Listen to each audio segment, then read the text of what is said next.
नमस्ते, मैं चंद्रशेखर आप सभी को मैं अपने चैनल डिलीजेंट एकेडमी में स्वागत करता हूं।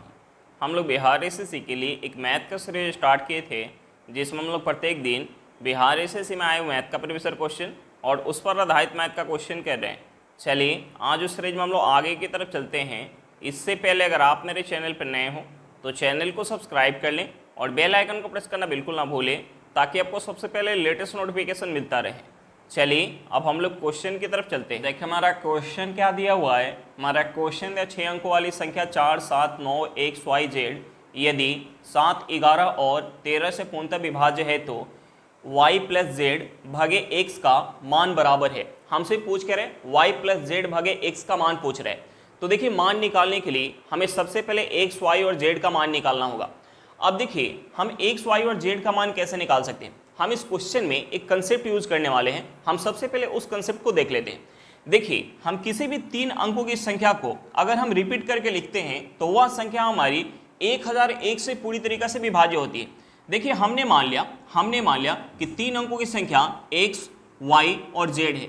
हम इसे रिपीट करके अगर लिखेंगे तो 6 अंकों की संख्या हमारी बन जाएगी x, y, z, x, y, z। अब ये जो संख्या होगी 1001 से पूरी तरीके से विभाज्य होगी।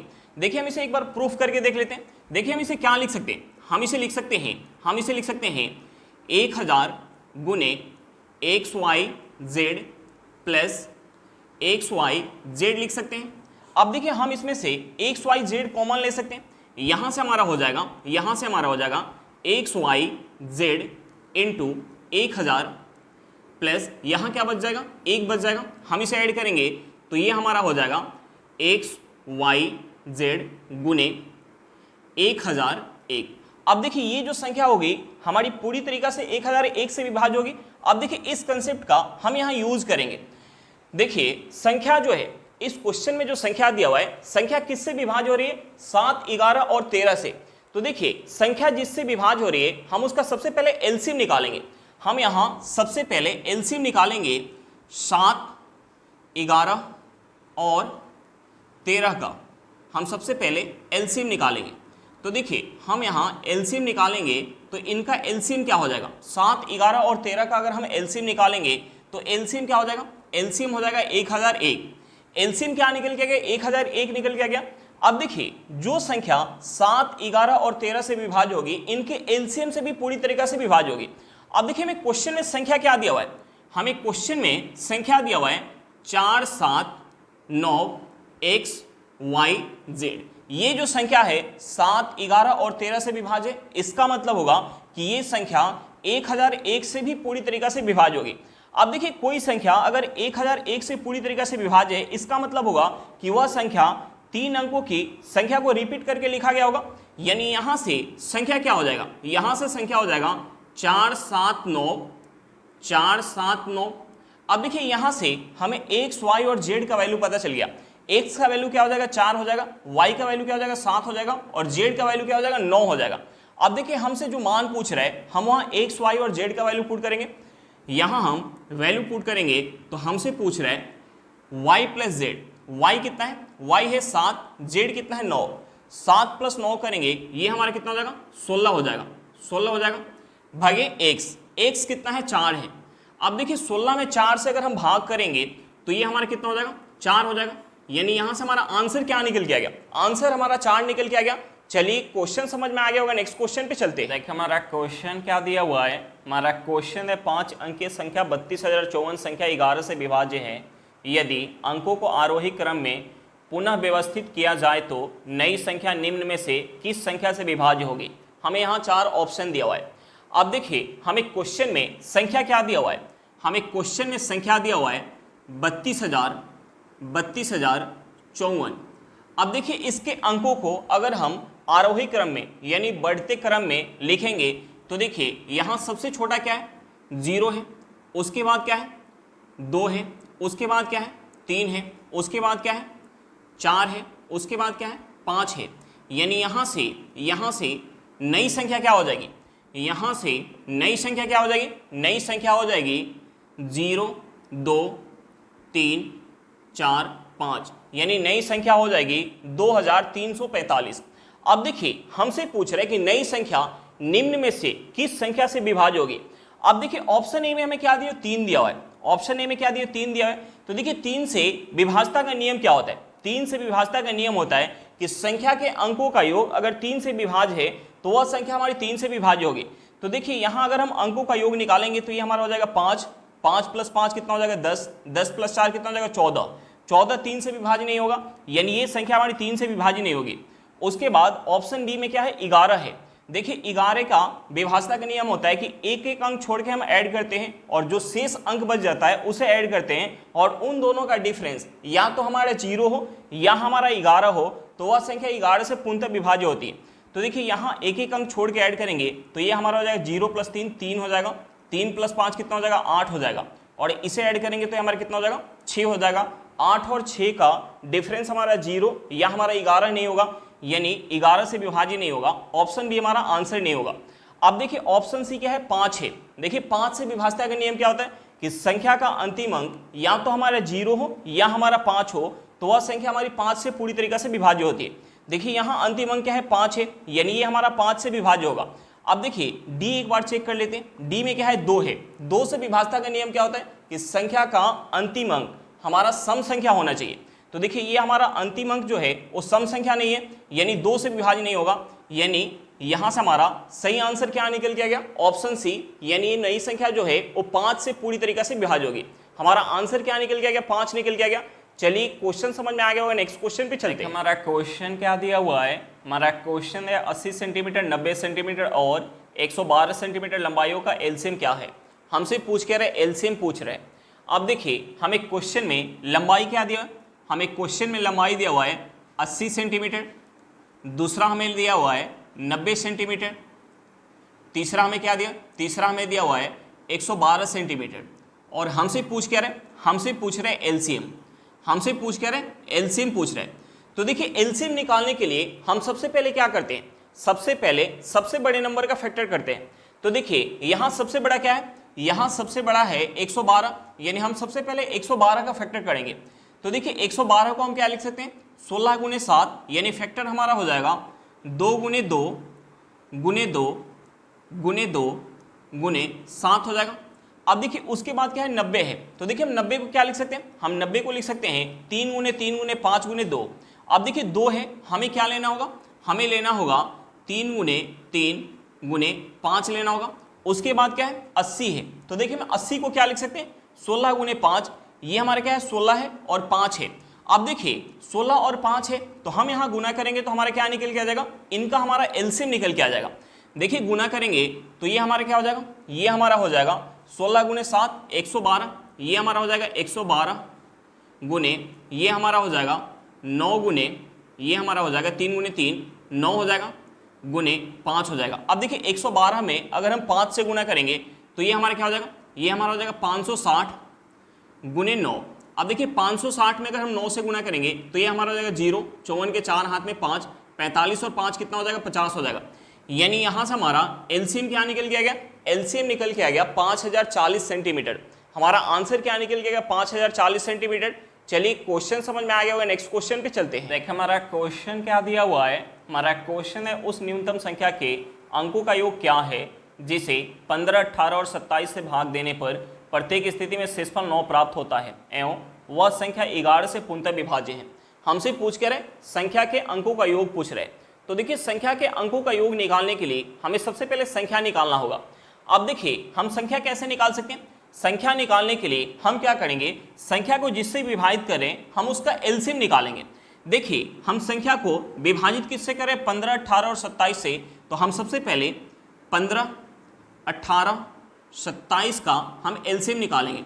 हम सबसे पहले इनका एलसीएम निकालेंगे। अब देखिए एलसीएम निकालने के लिए हम क्या करते हैं, सबसे पहले सबसे बड़े नंबर का फैक्टर करते हैं। यहाँ सबसे बड़ा क्या है 27 है, 27 का फैक्टर करेंगे तो ये हमारा हो जाएगा 3 गुने 3 हो जाएगा। उसके बाद क्या है 18 है, 18 का फैक्टर करेंगे तो 2 गुने 3 गुने 3 हो जाएगा। 3 गुने 3 है, हमें क्या लेना होगा 2 लेना होगा। उसके बाद क्या है 15 है, 15 का फैक्टर करेंगे तो 3 गुने 5 होगा, 3 है, हमें 5 लेना होगा। अब देखिए यहाँ गुना करेंगे तो हमारा क्या निकल के आ जाएगा, एलसीएम निकल के आ जाएगा। ये हमारा हो जाएगा 27, 2 में 5 से गुना करेंगे तो 10 हो जाएगा, 27 में 10 से गुना करेंगे तो ये हमारा हो जाएगा 270। एलसीएम क्या निकल के आ गया, 270 निकल के आ गया, यानी 270 सबसे न्यूनतम संख्या होगा, 270 सबसे न्यूनतम संख्या होगा जो इन तीनों से पूरी तरीके से विभाज्य होगा। लेकिन हमें क्वेश्चन में दिया हुआ है कि उस न्यूनतम संख्या को जब हम इन तीनों से विभाजित कर रहे हैं तो प्रत्येक स्थिति में शेष कितना बच रहा है, 9 बच रहा है। तो देखिए शेष 9 बच रहा है, तो उसके लिए हम क्या करेंगे, इस 270 में अगर हम 9 ऐड करेंगे तो ये हमारा कितना हो जाएगा, ये हमारा हो जाएगा 279, ये हमारा हो जाएगा 279। अब देखिए 279 जो होगा, 279 इन तीनों से अगर हम विभाजित करेंगे तो प्रत्येक स्थिति में शेष कितना बचेगा, 9 बचेगा। लेकिन हमें क्वेश्चन में एक और कंडीशन दिया हुआ है, हमें क्वेश्चन में दूसरा कंडीशन दिया हुआ है कि वह संख्या 11 से पूर्णतः विभाज्य है। अब देखिए इसे अगर हम 11 से विभाजित करेंगे तो ये हमारा 11 से विभाजित नहीं होगा, यानी ये संख्या हमारा नहीं हो सकता है। अब देखिए हम क्या करेंगे, एलसीएम का मल्टीपल लेंगे, एलसीएम का मल्टीपल लेंगे, क्योंकि एलसीएम अगर इन तीनों से विभाजित है तो इसका मल्टीपल भी इन तीनों से विभाजित होगा। तो देखिए इसका अगर हम दोगुना लेंगे तो ये हमारा हो जाएगा 540 प्लस 9, ये हमारा हो जाएगा 549। अब देखिए 549 इन तीनों से विभाजित करेंगे तो प्रत्येक स्थिति में शेष कितना बचेगा, 9 बचेगा। इसे अगर हम 11 से विभाजित करेंगे तो ये हमारा 11 से विभाजित नहीं होगा, यानी ये संख्या नहीं हो सकता। अब हम इसका 3 गुना लेंगे तो देखिए 27 में अगर 3 से गुना करेंगे तो हमारा कितना हो जाएगा, 81, ये हमारा हो जाएगा 810 प्लस 9, ये हमारा हो जाएगा 819। अब देखिए 819 को अगर हम 11 से विभाजित करेंगे तो ये भी हमारा 11 से विभाजित नहीं होगा। अब देखिए हम इसमें 4 से गुना करेंगे, 4 से गुना करेंगे तो 27 में 4 से गुना करेंगे तो हमारा कितना हो जाएगा, 108, ये हमारा हो जाएगा 1080 प्लस 9, ये हमारा हो जाएगा 1089, ये हमारा कितना हो जाएगा 1089।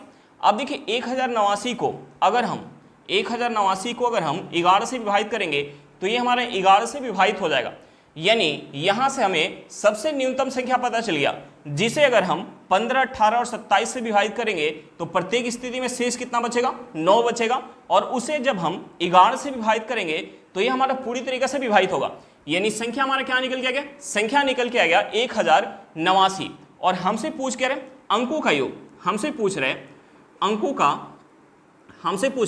अंकों का योग। तो देखिए हम यहाँ अगर अंकों का योग निकालेंगे तो देखिए पहला अंक कितना है, 1 है, उसके बाद है 0, उसके बाद है 8, उसके बाद है 0, उसके बाद कितना है 9 है, उसके बाद है 9। अब देखिए इसे ऐड करेंगे तो ये हमारा कितना हो जाएगा 18, यानी यहाँ से अंकों का योग कितना निकल के आ गया, 18 निकल के आ गया। हमारा आंसर कितना निकल के आ गया, 18 निकल के आ गया।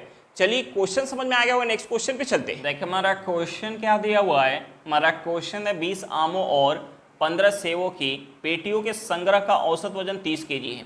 यदि आमों की पेटियों का औसत वजन 35 केजी है तो सेवों की पेटियों का औसत वजन क्या है। हमसे पूछ के रहे सेवों की पेटियों का औसत वजन पूछ रहे हैं।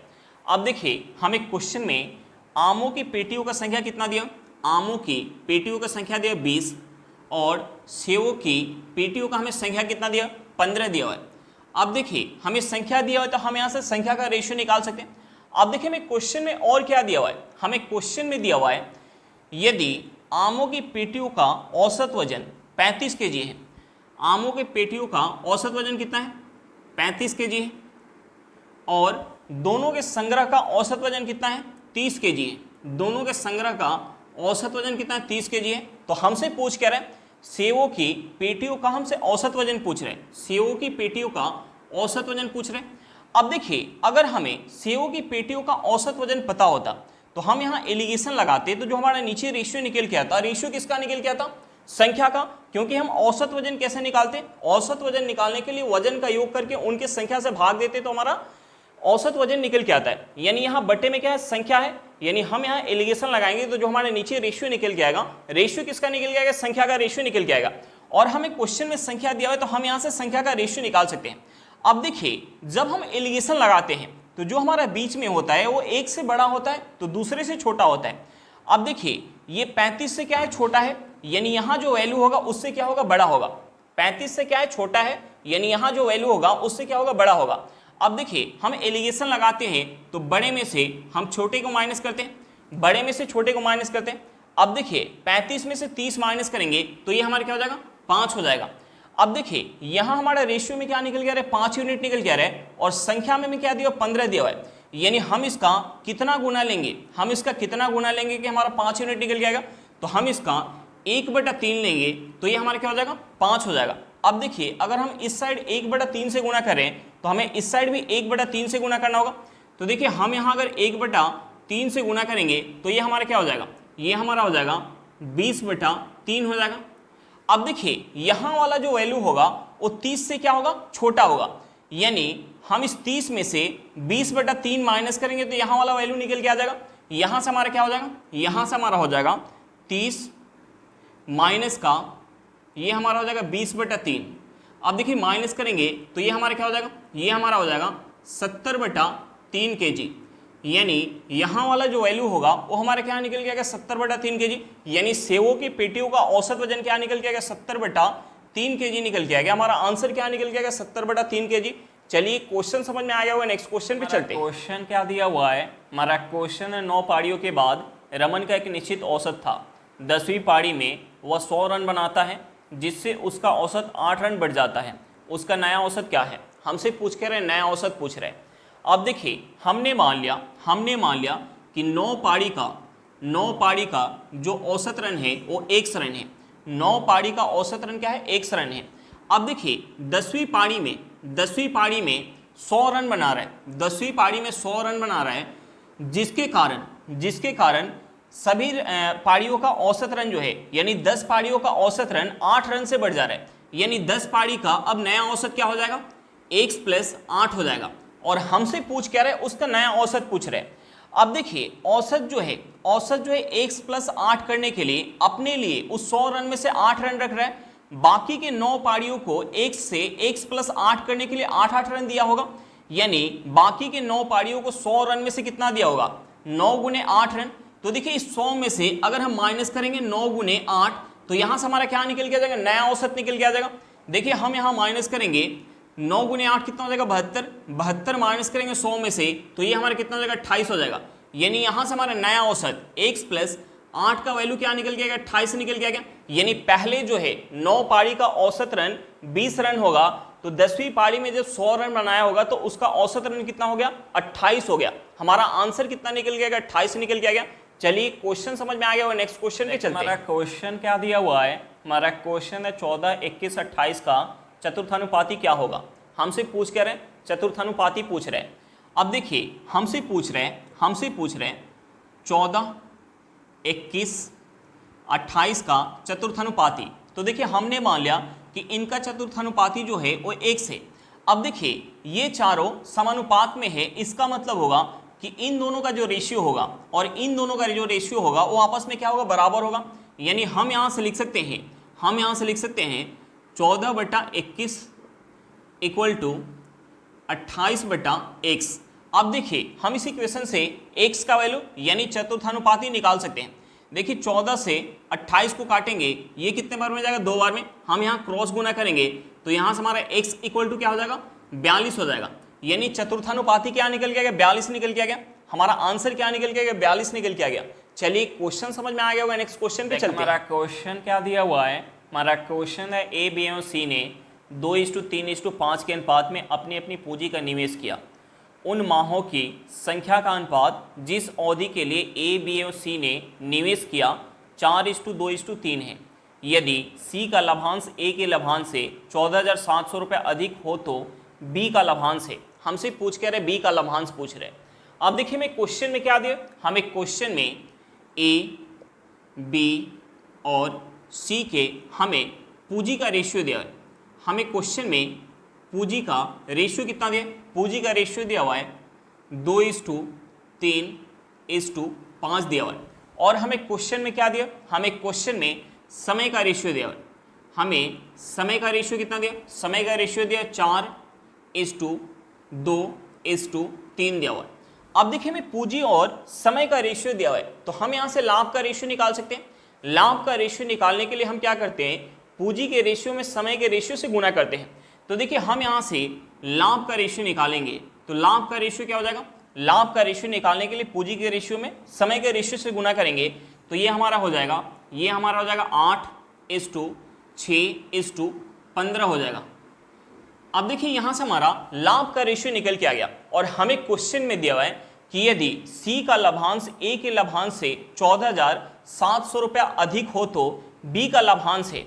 तो देखिए यहां जब हम C का लाभांश देखेंगे A के लाभांश की अपेक्षा तो कितना अधिक है। A का लाभांश अगर 8 यूनिट है तो C का लाभांश कितना है 15 यूनिट, यानी यहाँ कितना अधिक है, यहाँ अधिक है 7 यूनिट। और हमें क्वेश्चन में कितना दिया, हमें क्वेश्चन में 14,700 रुपया दिया है। इस 7 यूनिट का वैल्यू हमें क्वेश्चन में 14,700 रुपया दिया है। तो देखिए हम यहाँ से 1 यूनिट का वैल्यू निकाल सकते हैं। 1 यूनिट का वैल्यू कितना हो जाएगा, 1 यूनिट का वैल्यू हो जाएगा 2100 रुपया। 1 यूनिट का वैल्यू हो जाएगा 2100 रुपया। और हमसे पूछ के रहे बी का लाभांश। देखिए बी का लाभांश कितना है 6 यूनिट, हमें 1 यूनिट का वैल्यू पता है तो हम यहाँ से 6 यूनिट का वैल्यू निकाल सकते हैं। 6 यूनिट का वैल्यू हो जाएगा 0 0 6 12, यानी हमारा हो जाएगा 12,600 रुपया। यहाँ से हमारा बी का लाभांश क्या निकल गया, 12,600 रुपया निकल के आ गया। हमारा आंसर क्या निकल गया, 12,600 रुपया। चलिए क्वेश्चन समझ में आ गया और नेक्स्ट क्वेश्चन पे चलते हैं। क्वेश्चन क्या दिया हुआ है, हमारा क्वेश्चन एक मिश्र धातु के 350 ग्राम में तांबा और कांस्य 3:4 के अनुपात में है। 4:3 का अनुपात बनाने के लिए इसमें तांबा की कितनी मात्रा मिलाई जानी चाहिए। अब देखिए हमें क्वेश्चन में तांबा और कांस्य का हमें रेशियो कितना दिया, हमें रेशियो दिया हुआ है 3:4 और बाद में यह रेशियो कितना हो जा रहा है, बाद में यह रेशियो 4:3 हो रहा है। बाद में यह रेशियो 4:3 कब हो रहा है, जब हम इसमें कुछ तांबा मिला रहे हैं। हम इसमें मिला क्या रहे हैं, तांबा मिला रहे हैं। यानी पहले जो है मिश्र धातु के अंदर कांस्य का जो मात्रा होगा तांबा मिलाने के बाद भी उतना ही होगा। अब देखिए हमने मान लिया कि पहले जो है 3 यूनिट अगर तांबा था तो कांस्य कितना था 4 यूनिट। जब हम इसमें तांबा मिला रहे हैं तो तांबा कितना है 4 यूनिट है और कांस्य कितना है 3 यूनिट है। अब देखिए यहाँ कांस्य कितना है 3 यूनिट और यहाँ कितना है 4 यूनिट, जबकि कांस्य क्या होना चाहिए, बराबर होना चाहिए। तो हम सबसे पहले इस 4 और 3 को बराबर करेंगे। देखिए इन दोनों को बराबर करने के लिए अगर हम इस 4 में 3 से गुना कर लें और इस 3 में 4 से गुना कर लें तो ये दोनों बराबर हो जाएगा। अगर हम यहाँ 3 से गुना करेंगे तो हमें इस रेशियो में 3 से गुना करना होगा। अगर हम यहाँ 4 से गुना करेंगे तो हमें इस रेशियो में 4 से गुना करना होगा। अब देखिए यहाँ से रेशियो क्या हो जाएगा, हम इसमें 3 से गुना करेंगे तो ये हमारा हो जाएगा 9:12। यहाँ अगर हम 4 से गुना करेंगे तो ये हमारा हो जाएगा 16:12 हो जाएगा। अब देखिए ये दोनों बराबर है। अब देखिए पहले तांबा अगर 9 यूनिट होगा तो तांबा मिलाने के बाद तांबा कितना हो जाएगा 16 यूनिट, यानी हम इसमें तांबा मिला कितना रहे, हम इसमें मिला रहे हैं 7 यूनिट। हमें इस 7 यूनिट का वैल्यू निकालना है। तो देखिए 7 यूनिट का वैल्यू कैसे निकाल सकते हैं, हमें क्वेश्चन में शुरुआती मिश्रण दिया हुआ है, शुरुआती जो है मिश्र धातु दिया हुआ है, कितना दिया हुआ है 350 ग्राम। और शुरुआत में टोटल जो है मिश्र धातु यहाँ यूनिट में कितना है 9 यूनिट प्लस का 12 यूनिट, ये हमारा कितना हो जाएगा 21 यूनिट हो जाएगा। इस 21 यूनिट का वैल्यू हमें क्वेश्चन में कितना दिया 350 ग्राम। इस 21 यूनिट का वैल्यू हमें क्वेश्चन में 350 ग्राम दिया हुआ है। तो देखिए हम यहाँ से 7 यूनिट का वैल्यू निकाल सकते हैं। 7 यूनिट का वैल्यू कितना हो जाएगा, इस 21 को अगर हमें 7 बनाना है तो हमें 3 से भाग देना होगा। अगर हम इस साइड 3 से भाग दे रहे हैं तो हमें इस साइड भी 3 से भाग देना होगा। अब देखिए हम इसमें अगर 3 से भाग देंगे तो ये हमारा 3 से जाएगा एक बार में, 5 को 3 से काटेंगे तो ये हमारा चला जाएगा एक बार में, हाथ में 2, ये हमारा हो जाएगा 20। 20 को अगर हम 3 से काटेंगे तो ये कितने बार में जाएगा 6 बार में। दशमलव लगाएंगे 2 बचेगा, दशमलव लगाएंगे 1 0 आएगा, 20 हो जाएगा। 20 को अगर हम काटेंगे 3 से तो 6 बार में जाएगा, फिर से 2 बचेगा, एक और 0 लाएंगे, यानी हमारा 6 से कट जाएगा। तो हम यहाँ 7 लिख सकते हैं। यहाँ से हमारा इस 7 यूनिट का वैल्यू हमारा क्या निकल के आ गया 116.67 ग्राम। हमारा आंसर क्या निकल के आ गया कि हमें इसमें तांबा और कितना मिलाना होगा 116.67 ग्राम मिलाना होगा। चलिए क्वेश्चन समझ में आ गया होगा, नेक्स्ट क्वेश्चन पे चलते हैं। देख हमारा क्वेश्चन क्या दिया हुआ है, हमारा क्वेश्चन है 2 बोतलों में अम्ल तथा जल के अनुपात क्रमशः 2:3 तथा 1:2 है। इन्हें 1:3 के अनुपात में मिलाया जाता है। नए मिश्रण में अम्ल एवं पानी का अनुपात कितना होगा। हमसे पूछ क्या रहे, नए मिश्रण में अम्ल और पानी का रेशियो पूछ रहे। अब देखिए मैं क्वेश्चन में पहले बोतल में अम्ल और पानी का हमें रेशियो कितना दिया हुआ है। पहले बोतल में हमें रेशियो कितना दिया 2:3 दिया हुआ है और दूसरे बोतल का हमें रेशियो कितना दिया हुआ है 1:2 दिया हुआ है। और इन दोनों को किस रेशियो में मिलाया जा रहा है 1:3 के रेशियो में मिलाया जा रहा है। तो देखिए हम यहाँ सबसे पहले क्या करेंगे, सबसे पहले हम आयतन को बराबर करेंगे, पहले बोतल और दूसरे बोतल के आयतन को बराबर करेंगे। अब देखिए आयतन बराबर करने के लिए यहाँ जो है पहले बोतल में अम्ल कितना है 2 यूनिट और दूसरे बोतल में पानी कितना है 3 यूनिट, यानी यहाँ जो है मात्रा कितना हो जाएगा 5 यूनिट। दूसरे बोतल में अम्ल कितना है 1 यूनिट, पानी कितना है 2 यूनिट, यानी यहाँ मात्रा कितना हो जाएगा 3 यूनिट। अब देखिए दोनों का हम मात्रा बराबर करेंगे, दोनों का आयतन बराबर करेंगे, तो देखिए 5 और 3 को बराबर करने के लिए हम क्या कर सकते हैं, अगर इस 5 में 3 से गुना कर ले और इस 3 में 5 से गुना कर ले तो ये दोनों बराबर हो जाएगा। हम यहाँ 3 से गुना करेंगे और यहाँ 5 से गुना करेंगे। अब देखिए यहाँ 3 से गुना करेंगे तो हमें इस रेशियो में 3 से गुना करना होगा, यहाँ अगर हम 5 से गुना करेंगे तो हमें इस रेशियो में 5 से गुना करना होगा। अब देखिए यहाँ से दोनों का आयतन जो है बराबर निकल के आ गया और हमें क्वेश्चन में दिया कि इन दोनों को 1:3 के अनुपात में मिलाया जा रहा है। अब देखिए पहली बोतल का अगर 1 यूनिट लेगा तो दूसरे बोतल का हमें 3 यूनिट लेना होगा, यानी हम इस रेशियो में 3 गुने 1 से गुना करेंगे और इस रेशियो में 5 गुने 3 से गुना करेंगे। तो देखिए यहाँ अगर हम गुना करेंगे 3 गुने 1, ये हमारा कितना हो जाएगा 3 से हम इसमें गुना करेंगे तो हमारा हो जाएगा 6:9 हो जाएगा। और यहाँ अगर हम गुना करेंगे 5 गुने 3, यानी ये हमारा कितना हो जाएगा, ये हमारा हो जाएगा 15 से गुना करेंगे तो ये हमारा हो जाएगा 15:, ये हमारा हो जाएगा 30। अब देखिए इसे ऐड करेंगे तो ये हमारा कितना हो जाएगा 15 + 6, ये हमारा हो जाएगा 21 और इसे ऐड करेंगे तो ये हमारा हो जाएगा 39। अब देखिए हम इसे 3 से काट सकते हैं, 3 से काटेंगे तो ये 3 से जाएगा 7 बार में, 3 से जाएगा 7 बार में, इसे 3 से काटेंगे तो ये जाएगा 13 बार में। यानी इन दोनों बोतल को 1:3 के रेशियो में अगर हम मिलाएंगे तो जो हमारा नया मिश्रण बन के आएगा उसमें अम्ल और पानी का रेशियो क्या हो जाएगा 7:13 हो जाएगा। हमारा आंसर क्या निकल जाएगा 7:13। चलिए क्वेश्चन समझ में आ गया होगा। आज के लिए इतना ही, फिर मिलते हैं नेक्स्ट क्लास में। अगर क्लास अच्छा लगे तो क्लास को लाइक करेगा, अगर आप मेरे चैनल पर नए हो तो चैनल को सब्सक्राइब करेगा और क्लास को अपने दोस्तों के साथ शेयर करना बिल्कुल मत भूलेगा। चलिए बाय बाय।